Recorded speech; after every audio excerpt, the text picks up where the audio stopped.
அனைவருக்கும் வணக்கம். இந்த மாதிரியான நிகழ்வெல்லாம் நடக்கும்பொழுது மனசு ரொம்ப பாரமாயிடுது. வீடியோவே பண்ண முடியாது. காலையிலேருந்து நான் பேசலாம் அப்படின்னு நினச்சிட்டே இருந்தேன். பட் இருந்தாலும் என்னால் முடியலை. பிகாஸ் ஒரு ஒரு மனிதர் இறக்குறாங்க அப்படின்னா பிறந்தா இறந்து தான் ஆகணும். இதை தவிர்க்க முடியாது தான். ஆனால் மிகப்பெரிய ஒரு தாக்கத்தையும் வலியையும் ஏற்படுத்திடும். அந்த இழப்புக்கு வந்துட்டு ஈடுகட்டவே முடியாது. அது யாரால பண்ண முடியும் அப்படின்னா, இந்த சமுதாயத்திற்கு ஏதாவது பண்ணியிருக்கணும். ஏதாவது பண்ணியிருக்கணும்னா, இந்த நபர் வந்து எண்ணிலடங்காத விஷயத்த பண்ணியிருக்காரு. அப்படி என்னங்க பண்ணிட்டார் அப்படின்னா, உங்களுக்கு புரியும் நான் யாரை பற்றி பேசுகிறேன் அப்படின்னு சொல்லிட்டு. இயக்குனர் இமயம் பாரதிராஜா ஐயா அவர்களுடைய இறப்பு. இவர் சாதாரண மனிதர் கிடையாதுங்க. ஒரு ஒரு நல்ல டைரக்டர் அப்படின்னா படங்கள் எடுக்கலாம். சிறந்த டைரக்டர் வந்துட்டு வெற்றி பெறலாம். ஒரு மகத்தான டைரக்டர் யார் அப்படின்னா, ஒரு சமுதாயத்தில் ஒரு தாக்கத்தை ஏற்படுத்தி அதன் மூலமாக தடம் பதித்தவர்கள். இவருடைய படங்கள் வந்துட்டு 90% வந்துட்டு உண்மைதான். கற்பனைக்கு அங்கே இடம் கிடையாது.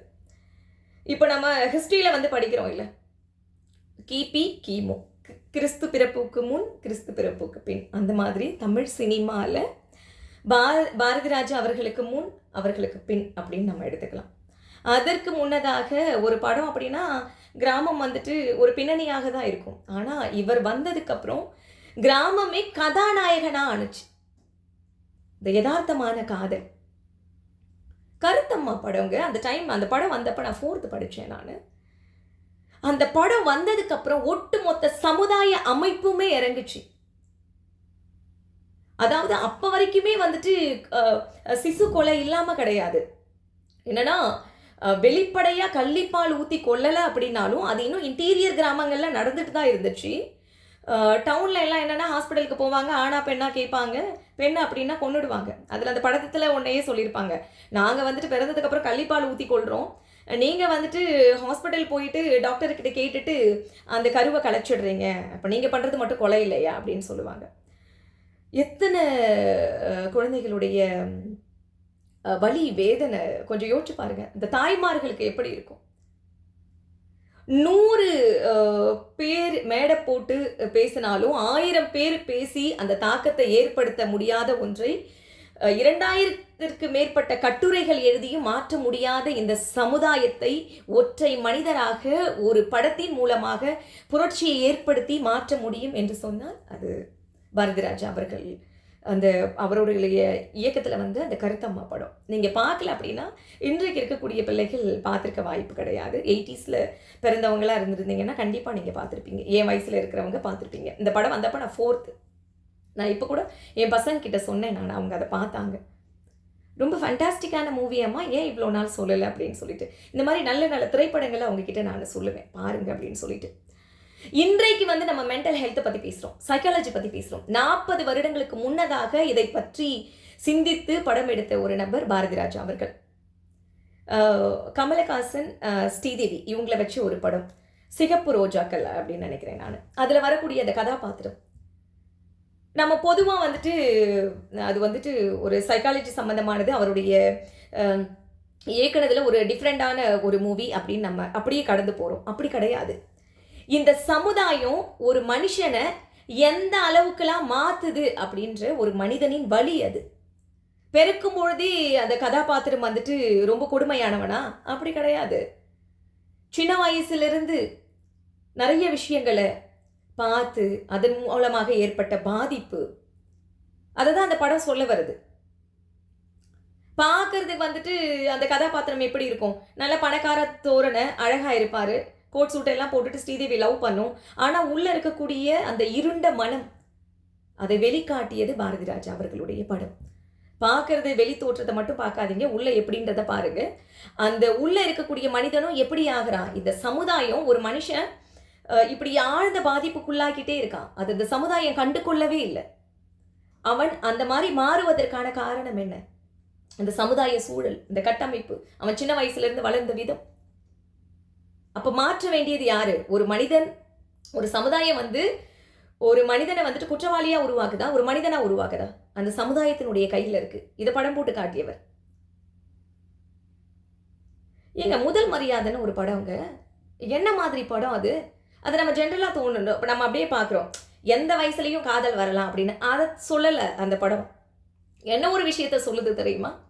அன்றைக்கெல்லாம் பெண்களாவது மனசுல ஏதாவது ஒரு கஷ்டம், சங்கடம் இருந்துச்சு அப்படின்னா, 4 பெண்களோட பேசி, அழுது, புலம்பி அத தீர்த்துருவாங்க. இன்றைக்குமே ஆண்கள் அப்படித்தானே இருக்காங்க. அவங்க ஈஸியா வந்து அவங்களுக்குள்ள இருக்கக்கூடிய வலிகள, வேதனைகள வந்துட்டு சொல்ல மாட்டாங்க. நம்ம ஃப்ரெண்ட்ஸுங்க கிட்டலாம் பேசி டிஸ்கஸ் பண்ணிக்கிறோமே, அந்த மாதிரி அவங்க டிஸ்கஸ் பண்ண மாட்டாங்க. மோஸ்ட் ஆஃப் த பெர்சன்ஸ் வந்துட்டு அந்த மாரி பண்ண மாட்டாங்க.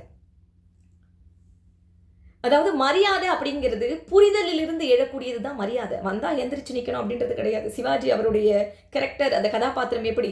ஊர்லலாம் பெரிய மனுஷன், மரியாதை, வீட்டுக்குள்ள வந்தா பொண்டாட்டிகிட்ட புரிதல் கிடையாது, அன்பு கிடையாது. ஸோ அந்த முதல் மரியாதை என்ன ஒரு அந்த படம் என்ன ஒரு விஷயத்த சொல்லிக் குடுக்குது அப்படின்னா, முதல்ல மரியாதை அப்படின்னா அன்பிலிருந்து தொடங்குது. புரிதலிலிருந்து தொடங்கக்கூடியது. அன்றைக்கெல்லாம் பெருசா வந்துட்டு இந்த குடும்ப தலைவனுடைய வலிய வந்துட்டு பெரிதாக பேசாத ஒரு சமூக நிலைப்பாடு. இன்றைக்குமே அது இருக்கு. இத வெளிச்சம் போட்டு காட்டியது. அப்போ ஆண்கள் இப்படியும் கஷ்டப்பட்டுட்டு இருக்காங்க. அவங்கள புரிஞ்சுக்கணும் அப்படின்னு சொன்ன ஒரு படம். காதல் அப்படின்னாலே அழகா தான் இருக்கணும். அப்பியரன்ஸ் சூப்பரா இருக்கணும். ஸ்டைலா இருக்கணும். அப்படின்றத தாண்டி ஒரு கோமணத்த கட்டி சப்பானி நடிச்சார் இல்ல அந்த கதாபாத்திரம் கமலஹாசன். உண்மையான அன்பிற்கு முன்பாக அழகு முக்கியமில்லை என்று யதார்த்தமான ஒரு கிராமத்துல நடக்கக்கூடிய அந்த ஒரு காதலை வெளிக்காட்டியவர் அது. இன்னொருத்தர் சத்யராஜ் அண்ட் ரேகா நடிச்சிருப்பாங்க. அந்த படத்தோட பேரு எனக்கு மறந்துருச்சு. அவங்க டீச்சரா இருப்பாங்க. அந்த அந்த ஹீரோவோட கேரக்டர் என்ன அப்படின்னா, அவர் ஜெயில்ல இருப்பாரு. ரவுடி, முரட்டுத்தனமா இருப்பாரு. யாராலையும் அவரை மாற்ற முடியலை. அவரை மனிதனாக மாற்றியது யார் அப்படின்னா அன்பும் கல்வியும். அப்போது அன்பு இருந்துச்சு, அந்த இடத்துல கல்வி இருந்துச்சு அப்படின்னா எப்படிப்பட்ட ரவுடியாக இருந்தாலும், கொலைகாரனாக இருந்தாலும், கொள்ளைக்காரனாக இருந்தாலும் மாற்ற முடியும். அந்த ஒரு மெசேஜை கொடுத்தவர் பாரதிராஜா அவர்கள். இப்படி அவருடைய படங்களை சொல்லிக்கொண்டே போகலாம். இதெல்லாம் வந்துட்டு ஒரு சாதாரணமான விஷயம் கிடையாது. வேதம் புதிது ஒரு படம்.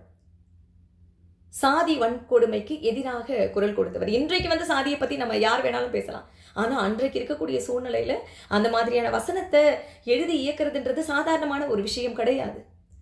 மனிதனை மனிதனாக மதிக்காத ஒரு சமூகம் எப்படி முன்னேற முடியும் என்ற ஒரு கேள்வியை எழுப்பியவர் ஐயா பாரதிராஜா அவர்கள். சாதாரணமாக அவரை வந்து இயக்குனர் இமயம் அப்படின்னு சும்மாவே சொல்லலை. இந்த மாதிரியான படங்களை எழுதி இயக்குனதன் மூலமாகத்தான். எல்லாருமே படம் எடுக்கிறாங்க, எல்லாருமே சம்பாதிக்கிறாங்க, நம்மளும் சம்பாதிச்சுட்டு போகலாம் அப்படின்றது கிடையாது. என்ன வேலை செஞ்சாலும் பரவாயில்லை. அரசியல்வாதிகள் மட்டும்தான் இந்த சமுதாயத்திற்கு ஏதாவது பண்ண முடியும், நலத்திட்டங்களை பண்ண முடியும் அப்படின்றது கிடையாது. அந்த பார்க்கக்கூடிய அவர் சினிமா துறைக்கு வந்ததுக்கு அப்புறம் மக்கள் இந்த சமுதாயத்தை பார்க்கக்கூடிய பார்வை அப்படியே வேறுபட்டுச்சு இல்லையா? இது எவ்வளவு பெரிய தாக்கம். அறிஞர் அண்ணா அவர்கள் சொல்லுவார், ஏதோ ஒரு படம் பார்த்துட்டு எனக்கு இப்போ அது மறந்து போயிடுச்சு. நான் 100 மேடை போட்டு 1000 மேடை போட்டு பேசினாலும் இந்த ஒரு விழிப்புணர்வை என்னால் கொண்டு வர முடியாது, ஒரு படம் கொண்டு வரும் அப்படின்னு சொல்லிட்டு. அதாவது நமக்கு அந்த டேலண்ட் இருக்குது, அதை வச்சு எப்படி வேணாலும் படம் பண்ணலாம் அப்படின்னு இல்லை. இந்த சமுதாயத்திற்கு சிந்தனையை தூண்டக்கூடிய வகையில், சிந்திக்கக்கூடிய வகையில் நம்முடைய வேலை செயல்பாடு இருக்கணும் அப்படின்ற வகையில் வாழ்ந்தவர் தான் பாரதிராஜா அவர்கள். அவர்களுடைய பணி அப்படின்னா சாதாரண கிடையாதுங்க. அது மக்களுக்காக இந்த மாதிரியான தாக்கம் நிறைந்த படங்களை எடுத்து அதன் மூலமாக அந்த சமுதாயத்தின் கோணத்தை மாற்றக்கூடிய ஒரு மிகப்பெரிய ஒரு வல்லமை படைத்த ஒரு இயக்குனர் யார் அப்படின்னா அது அவர்கள் தான். அதாவது அவருடைய உடல் வேணா இன்றைக்கு மறைஞ்சிருக்கு.